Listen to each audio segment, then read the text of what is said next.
মা হয়ে বাচ্চাদের যদি এরকম একটা ট্রেনিং দিতাম, এক আল্লাহকে আগে চেনাতাম, আল্লাহ রাসূলকে চেনাতাম, তাওহীদের কথা আগে আলোচনা করতাম, আল্লাহর কসম করে বলছি এই জালসা ফিল্ড থেকে কোনোদিন মোটরসাইকেল চুরি হতো না। সব থেকে আফসোস, বর্তমানে যত দুর্নীতি, যত রকমের দুর্ঘটনা এই জালসা মহফিলে।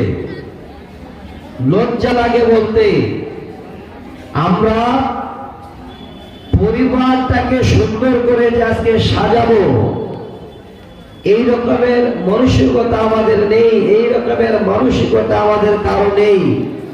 এই কারণে আজকে যেখানে সেখানে গন্ডগোল, মারামারি, কাটাকাটি, রাহাজানি, এই রকমের ফ্রি ফায়ার থেকে শুরু করে যত রকমের নোংরা কাজ আমরা কিন্তু এখন শুরু করে দিয়েছি। আমি আপনাদের কাছে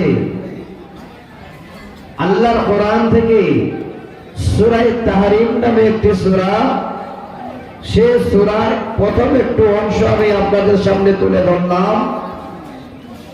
দ্বিতীয় নম্বরে সূরা আল বাকারা শেষ দিকে 274 নম্বর একটি আয়াত আমি আপনাদের সামনে পড়লাম। সহিহ বুখারী মুসলিমের একটি হাদিসের ছোট্ট ইবারত আমি আপনাদের সামনে তুলে দিলাম। 7150 নম্বর হাদিস।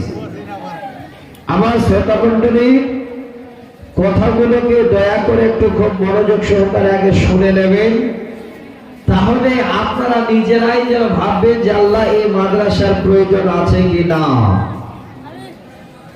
আজকে অনেক পিতা এখানে বসে আছে। আমরা আলেম ওলামারা যখন কোন জালসায় আসি তখন আমাদের কানে গিয়ে বলেন, মৌলানা ছেলে পেলে অনেক, কিন্তু ছেলে পেলে মা বাবাকে দেখে না, একটু আপনি দয়া করে তাকরিরটা করিয়ে। আমি ওই পিতা মাতাকে বলছি, শুনুন, ওই ছেলেটাকে আমাকে মানে সুন্দর করে তাকরির শোনাতে হবে না, ওই ছেলেটাকে আমাকে কোরআন শেখাতে হবে না। ওই ছেলেটার প্রথম ওস্তাদ, প্রথম গুরু হলেন আপনি। আপনার বড় দায়িত্ব ওই ছেলেটাকে সুন্দর করে আগে তাওহীদি শিক্ষা দেওয়া। কিন্তু আমরা বাবারা, গার্জিয়ানেরা ছোট ছোট বাচ্চাদের যে ভালো একটা তারবিয়াত দিয়ে, সুন্দর করে তাদের শিক্ষা দিয়ে, তাওহীদের কথা বলে ছোট থেকে আস্তে আস্তে আমরা লালন পালন করব, এই রকমের বাবাদের কারো দায়িত্ব নেই। আমরা বাবারা হলাম দায়িত্বহীন। কথাগুলো মনে আক্ষেপে বলছি। পৃথিবীর বুকে যত বাবার সন্তান আমরা আছি, এই সন্তানেরা হলো বাবার একটা বড় ধরনের আমানত। আর এই আমানতদারিটাকে বাবা যদি সুন্দর করে জ্ঞান দিয়ে, ভালো করে এই বাচ্চাদের দিয়ানতদারি করে, ভালো করে দেখাশোনা করে, ভালো দায়িত্ব বহন করে, কারো বেশি এই রকমের লক্ষ্য করে দিকে না দিয়ে সমান সমান ছেলে মেয়েদের লক্ষ্য দিয়ে এইভাবে যদি বাবা একটা শিক্ষা দেয়, এই প্রথমেই শিক্ষা দেওয়াটা বাবার কাছে, এটাকে বলা হয়েছে পৃথিবীর মুখে সব থেকে ফরজে মনসবি। আগে বাবারা এই শিক্ষাটা নিজের সন্তানকে দেবে। আজকে আমরা একবার কথা শুনে মানুষকে বলবো আর আপনার বাচ্চাটা এত ভালো হয়ে যাবে, এটা নাও হতে পারে। তবে বাবা দায়িত্ব 1 নম্বর আপনার। শোনেন, আমি দলিল দিচ্ছি এবং কিছু কিছু আমাদের দেশের, আমাদের দোষের, আমাদের বাড়ির, আমাদের পরিবারের খারাপিগুলো তুলে দিচ্ছি। আল্লাহ পাক বলেন, বিসমিল্লাহির রহমানির রহিম। ইয়া আইয়ুহাল্লাযীনা আমানু أنفسكم وأهليكم نارا আল্লাহ বলছেন, হে আমার ইমানদার বান্দারা, যারা তোমরা আমাকে আল্লাহ বলে স্বীকার করেছ, এক আল্লাহ বলে যারা মেনে নিয়েছ, আনফুসাকুম ওয়া আহলিকুম নারা। এই আয়াতের শব্দ দুটো ভালো করে শোনেন।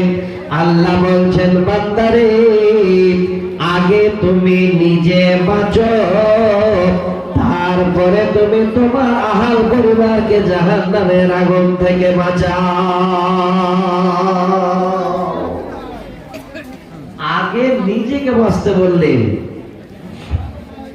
হে বাবা, হে গার্জিয়ান, আজকে এখানে বসে আছেন, সময় কতটুকু হবে জানি না, আল্লাহ ভালো জানেন কতটুকু আল্লাহ আমার নসিবে রেখেছেন।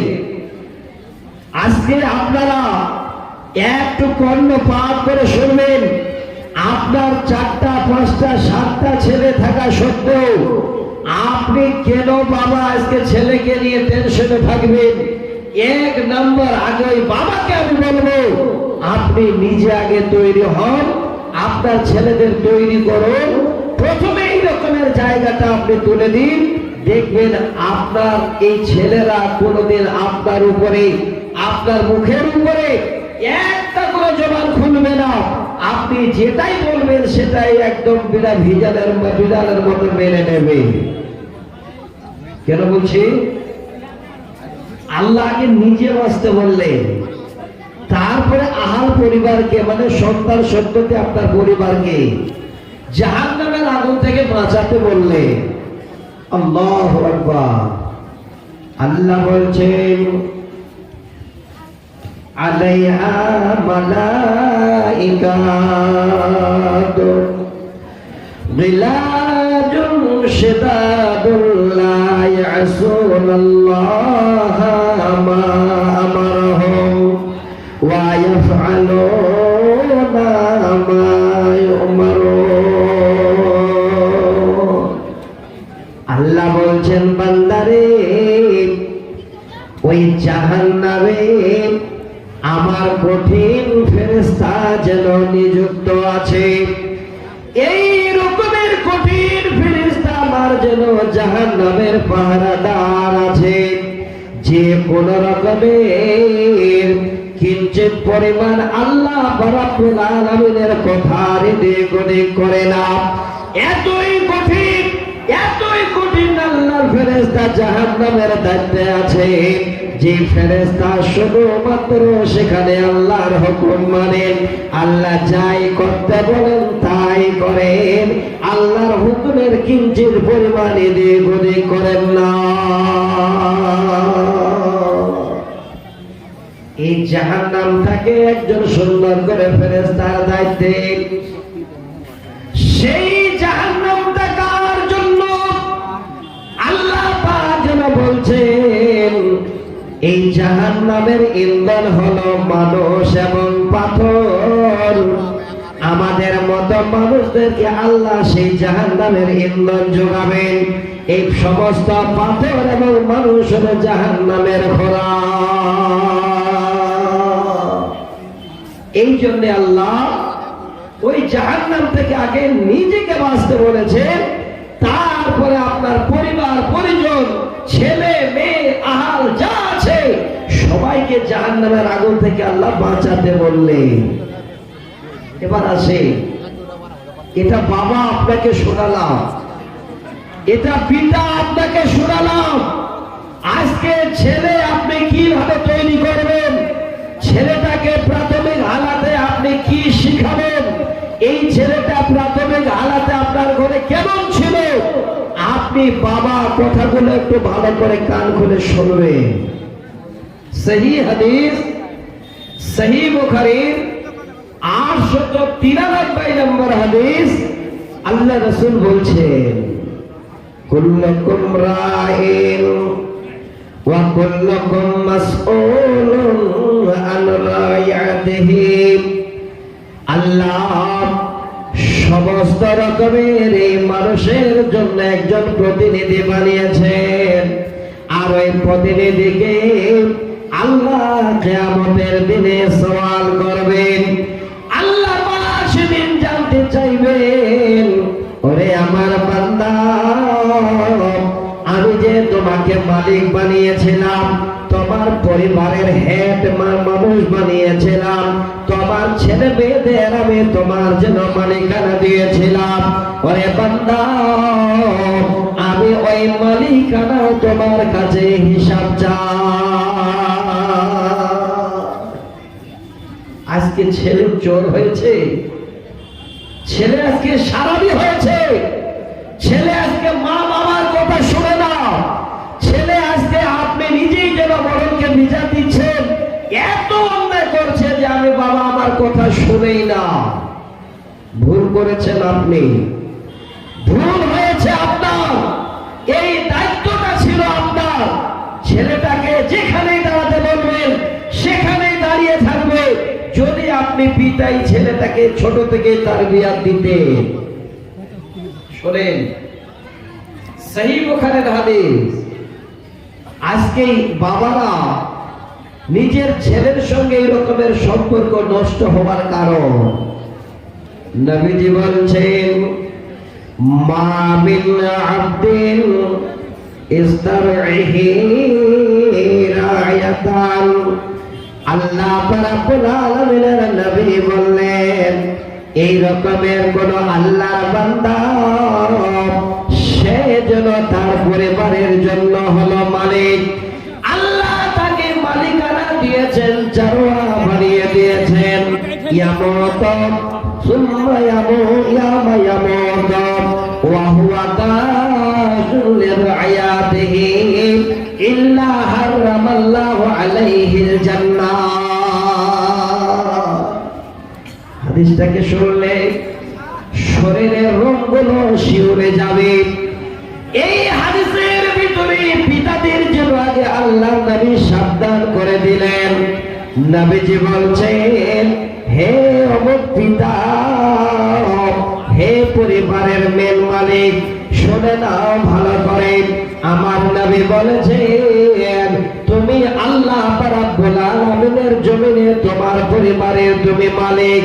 হে মালিক, আজকের দিনে তোমার কাছ থেকে যদি এতগুণ ধোঁকাবাজি হয়ে যায়, ছেলে মেয়েদের উপরে যদি অন্যায় হয়ে যায়, কোন ছেলেকে ভালো দেখছো, কোন ছেলেকে খারাপ দেখছো, কোন ছেলেকে যেন 10 বিঘা জমিন দিচ্ছ, কাউকে আবার নীল করে দিচ্ছ, আল্লাহ নবী বলেন, ওয়া হুয়া কাসুল লিরায়াতিহি।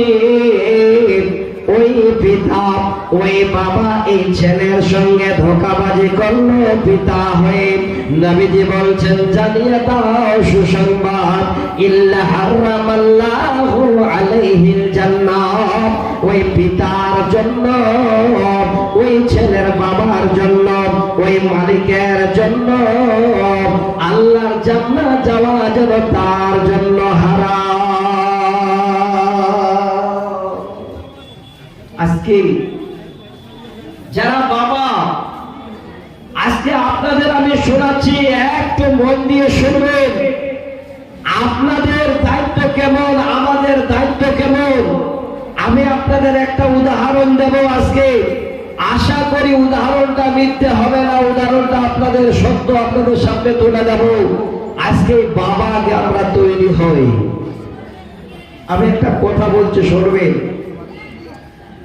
যত বড় বড় লিডার, যত বড় বড় নেতা মাথা আমাদের কাছে আসেন, ওনারা শুধু প্রত্যেকটা জায়গায় এটাই বলেন, 1 নম্বর হলো শিক্ষা। দেখো আমি একটা বাচ্চা কার মানে খুঁজাখুঁজি করে না এখনো, ছেলেটা কানতে আছে, আপনাকে ছেলে লক্ষ্য করেন না নাকি? না ছেলে ছেলে আপনি বুঝতে পারেন না যে আমার ছেলে আমার থেকে হারিয়ে গেছে, এখানে এসে স্টেজে জমা আছে, আমরা আগে কথা শুনে জেনে দিয়েছে। যেহেতু যার ছেলে সে যেন এখানে আসে আর ছেলে নিয়ে যায়, একটা বেটি ছেলে ভাই নিয়ে যান, বাচ্চাটাকে নিয়ে যান, কাঁদছে, ছোট মেয়ে, কান্না করলে আরো কষ্ট হয়। ভাই একটু শুনবেন গো, আমি আপনাদের কাছে মন মরা হয়ে বক্তব্যটা রাখছি। গাড়ি চলতে চলতে চট করে যখন কোনো গাড়ি ব্রেক হয়ে যায়, সেই গাড়িটা হয় দেখবেন কোনো ব্রেক ফেল হবে, না হলে ছিঁড়ে যাবে, না হলে আর কিছু কষ্ট হবে গাড়ি। তাই যেন মনে হলো আমি আপনাদের বলছি, একটা উদাহরণ দিই ভালো করে, বাবা কেমন হবে, আপনার তারবিয়াত বাচ্চার উপরে কেমন হবে, দেখভাল কেমন হবে। আমি আমার নিজের কথা বলছি, শুনবেন ভালো করে। এই ভাইজানেরা যে জানবেন, মাদ্রাসার বাচ্চা এমএলএ হতে পারে, মাদ্রাসার বাচ্চা ডক্টর হতে পারে, মাদ্রাসার বাচ্চা আইপিএস অফিসার হতে পারে। কথাটা সত্য, কোনো মিথ্যা নয়। আল্লাহ পাক একটাই আমাকে ছেলে দিয়েছেন, এই ছেলেটাকে আল্লাহ যেন কবুল করেন। বর্তমানে এবার নিট কোয়ালিফাই করে এমবিবিএস ডাক্তারে মেডিকেলে আমার ছেলে এবার পেয়েছেন। ছেলেটা যখন বাড়ি থেকে আবার যাচ্ছে তো মাকে বলছে, মা আগে 1 নম্বরে আমাকে জায়নামাজটা দাও, যেন জায়নামাজটা ভুলে না যায়। এটার নাম হলো তারবিয়াত। এক ওয়াক্ত নামাজ, খাস করে আমাদের গ্রামে 5টি ডাক্তার, আজান যখন হয় সামনের কাতারে ওই ডাক্তার বাবুগুলো গিয়ে দাঁড় হয়। আজকে পরিবেশের দরকার, মা বাবাদের এটা একটা বড় গ্যারান্টি। আমি বলছি, আপনার এই মাদ্রাসায় যে ছেলেটাকে দিয়েছেন, ঠিক মতো আপনি পিতা যদি গাইড করেন, আপনি যদি সঠিকভাবে মূল্যায়ন করেন, সবাইকে সমানভাবে দেখেন, তাহলে আপনার ওই ছেলেটা আগামী দিনে একটা নয়নের মণি তৈরি হবে। উদাহরণটা দিচ্ছি কেন, সহিহ বুখারী মুসলিমের হাদিসটা শোনাচ্ছি। নবীজি বলছেন, ইজা মাতাল ইনসানু ইনকাতা আনহু আমালুহু ইল্লা মিন সালাসাতিন সাদাকাতিন জারিয়া আও ইলমিন ইনতাফাহু বিহি আও ওয়ালাদিন সালিহিন ইয়াদউ লাহু। এই হাদিসটা আমরা সবাই শুনি, আলেম ওলামারা সবাই বলেন। আমি এই হাদিসের শেষ অংশটা আপনাদের বুঝাবার জন্য পড়লাম। আল্লাহর নবী বলছেন, যখন কোন মানুষ মারা যায়, তার সমস্ত দুনিয়াবি আমল তার জন্য বন্ধ হয়ে যায়। 3টি আমল এমন আছে যে আমলগুলো কোনদিন তাদের কবরে বন্ধ হয় না, কিয়ামতের পূর্ব পর্যন্ত সে আমল জারি থাকে। 1 নাম্বার হলো সাদকায়ে জারিয়া। আমরা অনেকবার শুনেছি, যদি কেউ আল্লাহর রাস্তায় দান করে, সাদকা করে, কবরে তার আমল জারি থাকবে। 2 নাম্বার আউল মিন তাবাহু বিহি, এমন কোন শিক্ষা যেন অর্জন করল, আবার কাউকে শিক্ষা দিল, সেই ছাত্র আবার কাউকে শিক্ষা দিল, এইভাবে করে শিক্ষার সিলসিলা যতদিন চলবে, ওই কবরে যেন প্রথম শিক্ষা মুআল্লিম সুন্দর করে নেকি পেতে থাকবে। আমার বলার পয়েন্ট হলো 3 নাম্বার শব্দটা, আওয়ালাদিন সালিহিন ইয়াদউ লাহু। হে আমার বাপজান, ওরে আমার ভাইরা, আপনারা যারা বাবা, আপনাদের 1 নম্বর দায়িত্ব হলো সন্তানের উপরে আওয়ালাদিন সালিহিন, এমন একটা নেককার সন্তান মানুষ করুন, এমন একটা ছেলে আপনি দুনিয়াতে মানুষ করুন। আপনার দায়িত্ব ওই বাচ্চাটাকে ছোট থেকে আপনি তাওহীদি কালেমা শিখান, আল্লাহকে চেনান, নবীকে চেনান, সমস্ত রকমের ইসলামের আইন কানুন গুলো তারে শিখান। আওয়ালাদিন সালিহিন ইয়াদউ লাহু, এমন সন্তান যেন আপনার ঘরে আপনি তৈরি করুন। আপনি বাবা মরে যাবেন, ছেলে যেন আপনার জন্য দোয়া করতে পারে।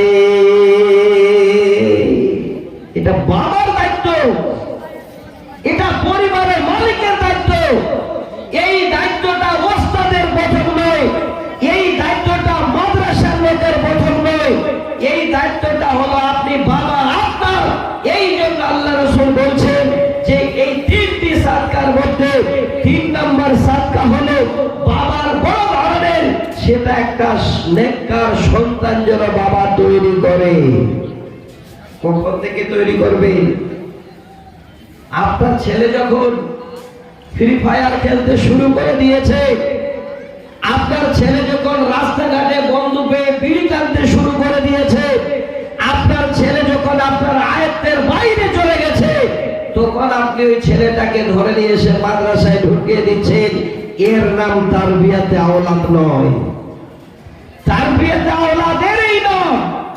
যেই বাচ্চাটা আপনার কোলে মানুষ হচ্ছে, ছোট থেকে তার এই শিক্ষাটা দিন, কোলে করে নে, সুন্দর করে হাঁটতে শিখেছে, ঘাড়ে তুলে নিন। আল্লাহকে চিনান, দ্বীনকে চিনান, রাসূলকে চিনান। এই রকমের আস্তে আস্তে ছেলেটা যখন সব চিনে নেবে, আপনার ওই ছেলেটাকে তারপরে যখন মাদ্রাসায় দেবেন, দেখবেন ছেলেটা আপনার জন্য একটা নয়নের মণি তৈরি হবে। আরেকটা বুখারী হাদিস দিচ্ছি আপনাদের কাছে বুঝাবার জন্য। আমি এটাই বুঝাতে চাচ্ছি, পিতাদের সব থেকে প্রয়োজন বাচ্চাদের মানুষ করার, বাচ্চাদের দেখভাল করার 1 নম্বর দায়িত্ব হলো পিতা মাতার, তারপরে মাদ্রাসার কমিটি বা ওস্তাদের। নবী বলেন, মা মিন মাউলুদিন ইল্লা ইউলাদু আলাল ফিতরাত। প্রত্যেকটা বাচ্চা ইসলামের ফিতরাতের উপরে জন্মগ্রহণ করে। এখন আপনাকে আর আলট্রাসোনোগ্রাফি করতে হবে না। যাদের কাছে মোবাইল আছে, সেই মোবাইলে দেখবেন একটা বাচ্চা মার পেটে কেমন থাকে, শুরু হালাতটা দেখবেন। মার পেটের ভিতরে ওই বাচ্চাটা যেমন নামাজে আমরা দাঁড়াই, এক হাত বুকের উপরে রেখে আর এক হাতের উপর হাত চাপিয়ে দিয়ে আছে, হাঁটু দুটো যেন সুন্দর করে রুকু করার মতো আছে। এতটুকুন মা জননীর পেটের ভিতরে সুন্দর করে গুছে বসানো আছে। নবীজি এত বড় গবেষক, এত বড় দার্শনিক, তিনি যেন বলে গেলেন, মা মিন মাউলুদিন ইল্লা ইউলাদু আলাল ফিতরাত। কোন বাচ্চা এমন জন্ম নেয় না, প্রথম জন্মটা সেই বাচ্চা ইসলামের ফিতরাতের উপরে জন্ম নেয়। প্রথম যে বাচ্চা জন্ম নেয়, সে ইসলামের ফিতরাতের উপরে জন্ম নেয়। فأباه ويعبدانه وينصرانه ويمجسانه। এই শব্দগুলো শুধু কালে মুখস্থের জন্য নয়, বুঝার জন্য নবী বললেন। 1 নম্বরে বললেন, হে ওই ছেলের পিতা, হে পরিবারের মালিক, হে ওই ছেলের আব্বা, ভালো করে শুনে নেন। ফাআবাহু ইউআব্বিদানিহি। ওই ছেলের বাবা যদি ইহুদির কালচার নিয়ে বসবাস করে, ইহুদির মতো তারা জীবন যাপন করে, ইহুদিরা যেমন ওই পৃথিবীর মুখে এসে তাদের মতো জীবন যাপন করেছে, সেই বাবা যদি ইহুদি ঘরের কালচার নিয়ে চলাফেরা করে, তার সন্তান ওই ইহুদি কালচারের জন্য সব শিক্ষা অর্জন করবে বাবার কাছে। দ্বিতীয় নম্বরে বলেন, ওই বাবা যদি নাসরানি এই রকমের বংশের হয় বা নাসরানি কালচারের হয়, সেই বাচ্চা নাসরানি যদি অগ্নি পূজক হয়, আগ পূজারি হয়, সন্তানও যেন আগ পূজারি হয়ে যাবে। এখান থেকে বুঝতে পারলাম পরিবারের মেয়ের মালিকার নাম হলো বাবা। ওরে বাবা, আপনার এত বড় দায়িত্ব, আপনি যদি নিজে আগে জাহান্নামের আগুন থেকে বাঁচেন, তারপরে আপনার সন্তানদের বাঁচান, কিয়ামতের দিনে আপনার মাথায় যেন সেদিন তাজ ধরিয়ে দেওয়া হবে। আমরা যদি নিশাখোর হই, বাবার ছেলে নিশাখোর হবে। আপনি যদি ছেলের সামনে খৈনি খান, আপনার ছেলে আপনার মতো খৈনি খেতে শিখবে। আপনি যদি ছেলের সামনে খারাপ ভাষা প্রয়োগ করেন, আপনার ছেলেটাও খারাপ ভাষা শিখবে। এটা আমার কথা নয়, আল্লাহ রাসূলের হাদিসের আমি দলিল দিচ্ছি আপনাদের, যে ইসলামের ফিতরাতের উপরে বাচ্চা জন্ম নেয়, মা বাবা যেমন কালচারের হয়, বাচ্চাটাও তেমন কালচারের হয়ে যায়। তো আজকে বাবা, আপনাদের একটা আমি আজকে দায়িত্ব দেব। যারা এখানে বসে আছেন, একটু মনোযোগ সহকারে শুনবেন যে আজকে ছেলেদের উপরে এই বাবাদের দায়িত্ব বা কর্তব্য কত বড়। ছেলে কে বলছে মানুষ হবে না? ছেলে কে বলছে বাবার ঘরে একজন ইঞ্জিনিয়ার হবে না? কে বলছে ছেলে একজন আদর্শবান মানুষ হবে না? সেই আদর্শ ইন্নাকা লাআলা খুলুকিন আযীম, আল্লাহ স্পষ্ট ভাষায় নবীকে উল্লেখ করে বলেছেন, সেই নবীর উসওয়ায়ে হাসানায় ছেলে কেন আসবে না? এক নম্বরে আগে বাবাকে ঠিক হতে হবে। আমার দিনী বন্ধু, এবার আসেন, আমি আপনাদের বলছি, এই প্রতিষ্ঠানটা, এই ইদারাটা আপনাদের রয়েছে শুধু আপনাদের বাচ্চাদের ভবিষ্যতের জন্য। আপনারা বাবা এই দায়িত্বটা পূরণ করবেন। ছেলেকে মাদ্রাসায় পাঠাবেন, আর মাদ্রাসায় পাঠার পরে ছেড়ে দেবেন না। এই মাদ্রাসাটাকে আপনারা পৃথিবীর মানুষ লক্ষ্য রাখবেন, তাহলে এই জায়গা থেকে আপনার ছেলের তারবিয়াত শুরু হবে ইসলামের উপরে সর্বপ্রথমে। আর আপনারা বাঁচবেন জাহান্নাম থেকে, আপনার ছেলে বাঁচবে জাহান্নাম থেকে। এই মাদ্রাসাটার এত দরকার, এত প্রয়োজন। এই মাদ্রাসা না থাকলে বর্তমানে মানুষের জন্য কোনো মনুষ্যত্ব থাকবে না। তো আমার ভাই, হে আমার বোন, আজকে আমি আপনাদের অনুরোধ করছি, এই লক্ষ্মীপুর মাদ্রাসা আমি কয়েক বছর ধরে আসছি, আপনারা এত দান করেন, এত সাদকা করেন, এত চাঁদা দেন, আজকে আপনাদের এত বড় সুন্দর মাদ্রাসা হয়ে গেছে। তো আমি অনুরোধ করব, এই টাইমটা খুব একটা মূল্যবান টাইম। হে বাবা, আপনি একটু ধৈর্য ধরুন, আপনার কর্তব্যকে আমি শোনাবো। তবে আল্লাহর কোরআন আপনাদের সামনে আমি পড়েছি। আল্লাহ বলছেন, যারা দিনে রাতে লুকিয়ে ছুপিয়ে এই প্রতিষ্ঠানের জন্য সাদকা করে, দান করে, কিয়ামতের দিনে সেই বাবার নেকি আল্লাহর তরফ থেকে আল্লাহ দেবেন, এবং তার সেই বাবার কোনো ভয় থাকবে না, সে আল্লাহর বান্দার কোনো ডর থাকবে না, যারা আল্লাহর রাস্তায় এই রকমের হাত বাড়ান। তো ভাই, আজকে আপনারা সবাই এখানে দাঁড়িয়ে আছেন, এই প্রতিষ্ঠানটা আপনাদেরকে চেয়ে আছে। এই প্রতিষ্ঠানে যদি আপনারা চাঁদা না দেন, এই প্রতিষ্ঠানে যদি হাত না বাড়ান, কিয়ামতের দিনে আপনাকে জবাব দিতে হবে। এই প্রতিষ্ঠান আপনার জন্য সেদিন সুপারিশ করবে না, আপনার জন্য দুর্নাম করে আল্লাহকে বলবে, তারা আমাকে লক্ষ্য রাখেনি, আল্লাহ এখানে কোরআনে শিক্ষা দেওয়া হতো। তো আমার দিনী বন্ধু, আমি আগে বললাম আপনাদের, প্রথম জীবনে এই রকমের মন আমার কোনোদিন নষ্ট হয়নি যেটা আজকে আমার হলো।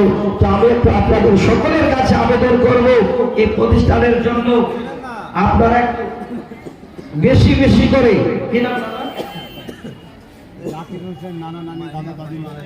আল্লাহু আকবার, জাকির হোসেন নানা নানি দাদা দাদুর জন্য 1000 টাকা দান করেছেন এই আপনাদের মাদ্রাসায়। আমি আপনাদের কাছে অনুরোধ করছি, হে মা, আমি আপনাদের বলছি, আপনারা একটু বেশি বেশি দান দেবেন, বেশি বেশি সাদকা করবেন। আপনাদের কাছে যাচ্ছে চাদর নিয়ে, ওই চাদরে আপনারা একটু বেশি বেশি করে দান দেন। এবার আমি আপনাদের কাছে 5 থেকে 10 মিনিট একটু ভিক্ষা চাচ্ছি।